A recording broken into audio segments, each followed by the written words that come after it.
Olá a todos e bem-vindos a mais um episódio do Fronteiras da Mente. Hoje, temos a honra de receber uma figura enigmática e revolucionária, o criador do Bitcoin, Satoshi Nakamoto. Satoshi, muito obrigado por se juntar a nós. O prazer é meu. Agradeço o convite para explicar a tecnologia por trás do Bitcoin. Satoshi, para começar, o que o motivou a criar o Bitcoin? Qual é o problema fundamental que você tentou resolver? O comércio na internet depende quase que exclusivamente de instituições financeiras que atuam como terceiros de confiança para processar pagamentos eletrônicos. Embora o sistema funcione bem o suficiente para a maioria das transações, ele ainda sofre com as fraquezas inerentes ao modelo baseado na confiança. Transações totalmente não reversíveis não são realmente possíveis, uma vez que as instituições financeiras não podem evitar a mediação de disputas. O custo da mediação aumenta os custos da transação, limitando o tamanho mínimo prático da transação e eliminando a possibilidade de pequenas transações casuais. E há um custo maior na perda da capacidade de fazer pagamentos não reversíveis para serviços não reversíveis. Com a possibilidade de reversão, a necessidade de confiança se espalha. Os comerciantes devem ter cuidado com seus clientes, importunando-os por mais informações do que precisariam. Uma certa porcentagem de fraude é aceita como inevitável. Esses custos e incertezas de pagamento podem ser evitados pessoalmente usando moeda física, mas não existe um mecanismo para fazer pagamentos por um canal de comunicação sem uma parte confiável. E como o Bitcoin resolve esse problema? O que é necessário é um sistema de pagamento eletrônico baseado em prova criptográfica em vez de confiança, permitindo que duas partes dispostas a transacionar diretamente uma com a outra, sem a necessidade de um terceiro confiável. As transações que são computacionalmente impraticáveis de reverter protegeriam os vendedores contra fraudes, e mecanismos de garantia de rotina poderiam ser facilmente implementados para proteger os compradores. Neste artigo, propomos uma solução para o problema do gasto duplo usando um servidor de timestamp distribuído ponto a ponto para gerar uma prova computacional da ordem cronológica das transações. O sistema é seguro, desde que os nós honestos controlem coletivamente mais poder de CPU do que qualquer grupo cooperante de nós invasores. Você mencionou o gasto duplo. Você pode explicar o que é isso e como o Bitcoin o evita? O problema, é claro, é que o beneficiário não pode verificar se um dos proprietários não gastou duas vezes a moeda. Uma solução comum é introduzir uma autoridade central confiável ou Casa da Moeda, que verifica cada transação em busca de gastos duplos. Após cada transação, a moeda deve ser devolvida à Casa da Moeda para emitir uma nova moeda, e apenas as moedas emitidas diretamente da Casa da Moeda são confiáveis para não serem gastas duas vezes. O problema com essa solução é que o destino de todo o sistema monetário depende da empresa que administra a Casa da Moeda, com cada transação tendo que passar por eles, assim como um banco. Precisamos de uma maneira para o beneficiário saber que os proprietários anteriores não assinaram nenhuma transação anterior. Para nossos propósitos, a transação mais antiga é a que conta, então não nos importamos com tentativas posteriores de gastar duas vezes. A única maneira de confirmar a ausência de uma transação é estar ciente de todas as transações. No modelo baseado na Casa da Moeda, a Casa da Moeda estava ciente de todas as transações e decidia qual chegava primeiro. Para conseguir isso sem uma parte confiável, as transações devem ser anunciadas publicamente e precisamos de um sistema para que os participantes concordem com o único histórico da ordem em que foram recebidas. O beneficiário precisa de uma prova de que, no momento de cada transação, a maioria dos nós concordou que foi a primeira recebida. E é aí que entra o servidor de timestamp. Exatamente. A solução que propomos começa com o servidor de timestamp. Um servidor de timestamp funciona pegando um hash de um bloco de itens a serem registrados e publicando amplamente o hash, como em um jornal ou postagem da Uzene. O timestamp prova que os dados devem ter existido na época, obviamente, para entrar no hash. Cada timestamp inclui o timestamp anterior em seu hash, formando uma cadeia, com cada timestamp adicional reforçando os anteriores. Mas como isso funciona em uma rede peer-to-peer? Para implementar um servidor de timestamp distribuído em uma base ponto a ponto, precisaremos usar um sistema de prova de trabalho semelhante ao Achacha de Adam Beck, em vez de postagens em jornais ou Uzene. A prova de trabalho envolve a varredura de um valor que, quando hash, como com SHA-256, o hash começa com o número de bits 0.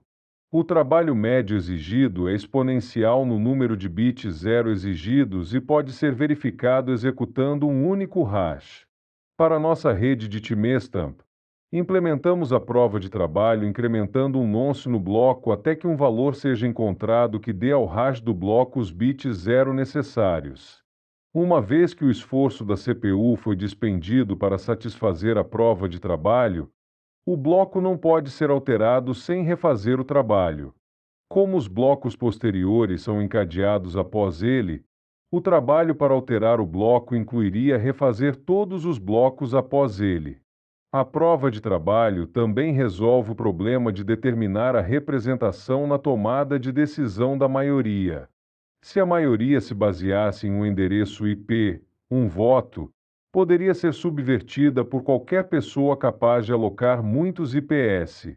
A prova de trabalho é essencialmente um CPU voto. A decisão da maioria é representada pela cadeia mais longa, que tem o maior esforço de prova de trabalho investido nela. Se a maioria do poder da CPU for controlada por nós honestos, a cadeia honesta crescerá mais rápido e superará quaisquer cadeias concorrentes. Para modificar um bloco passado, um invasor teria que refazer a prova de trabalho do bloco e de todos os blocos posteriores, e, em seguida, alcançar e ultrapassar o trabalho dos nós honestos. Mostraremos mais tarde que a probabilidade de um invasor mais lento alcançar diminui exponencialmente à medida que blocos subsequentes são adicionados. Isso soa como a mineração de que tanto ouvimos falar. E como isso leva ao consenso na rede? As etapas para executar a rede são as seguintes: 1. Novas transações são transmitidas para todos os nós. 2. Cada nó coleta novas transações em um bloco. 3. Cada nó trabalha para encontrar uma prova de trabalho difícil para seu bloco. 4. Quando um nó encontra uma prova de trabalho, ele transmite o bloco para todos os nós. 5. Os nós aceitam o bloco apenas se todas as transações nele forem válidas e ainda não gastas. 6. Os nós expressam sua aceitação do bloco trabalhando na criação do próximo bloco da cadeia, usando o hash do bloco aceito como o hash anterior. Por convenção, a primeira transação em um bloco é uma transação especial que inicia uma nova moeda de propriedade do criador do bloco.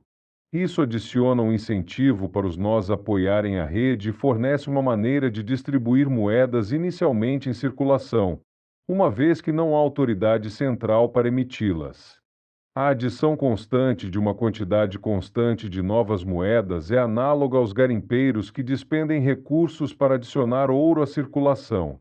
No nosso caso, é o tempo de CPU e a eletricidade que são gastos. O incentivo também pode ser financiado com taxas de transação. Se o valor de saída de uma transação for menor que seu valor de entrada, a diferença é uma taxa de transação que é adicionada ao valor de incentivo do bloco que contém a transação.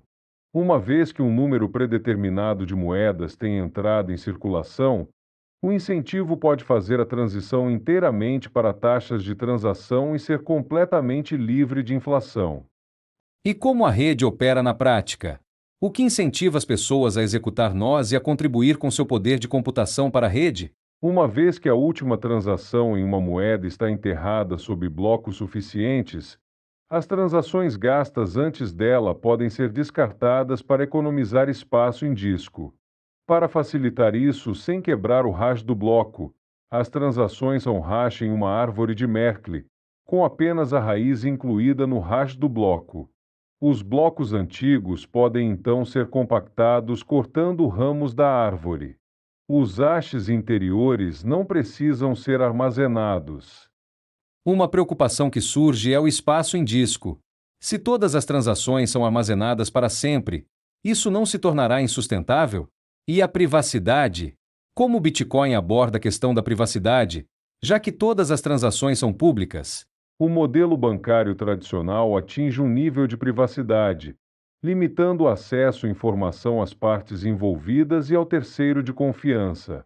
A necessidade de anunciar todas as transações publicamente impede esse método, mas a privacidade ainda pode ser mantida quebrando o fluxo de informações em outro lugar, mantendo as chaves públicas anônimas. O público pode ver que alguém está enviando uma quantia para outra pessoa, mas sem informações que vinculem a transação a ninguém. Isso é semelhante ao nível de informação divulgado pelas bolsas de valores, onde o tempo e o tamanho das negociações individuais, a fita, são tornados públicos, mas sem dizer quem eram as partes.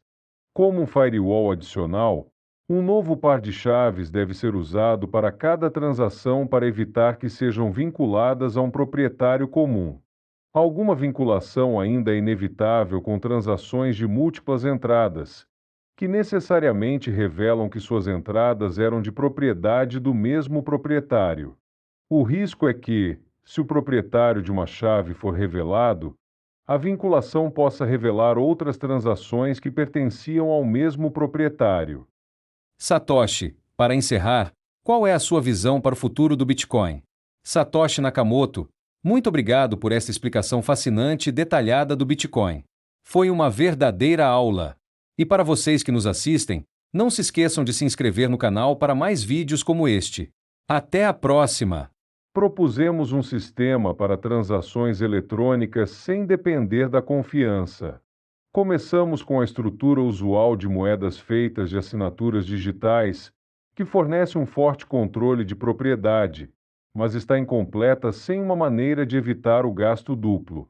Para resolver isso, propusemos uma rede ponto a ponto usando prova de trabalho para registrar um histórico público de transações que rapidamente se torna computacionalmente impraticável para um invasor alterar se os nós honestos controlarem a maior parte do poder da CPU. A rede é robusta em sua simplicidade não estruturada. Os nós trabalham todos de uma vez com pouca coordenação. Eles não precisam ser identificados, pois as mensagens não são roteadas para nenhum lugar em particular e só precisam ser entregues com o melhor esforço. Os nós podem sair e voltar à rede à vontade, aceitando a cadeia de prova de trabalho mais longa como prova do que aconteceu enquanto estavam fora. Eles votam com seu poder de CPU, expressando sua aceitação de blocos válidos, trabalhando para estendê-los e rejeitando blocos inválidos, recusando-se a trabalhar neles. Quaisquer regras e incentivos necessários podem ser aplicados com este mecanismo de consenso.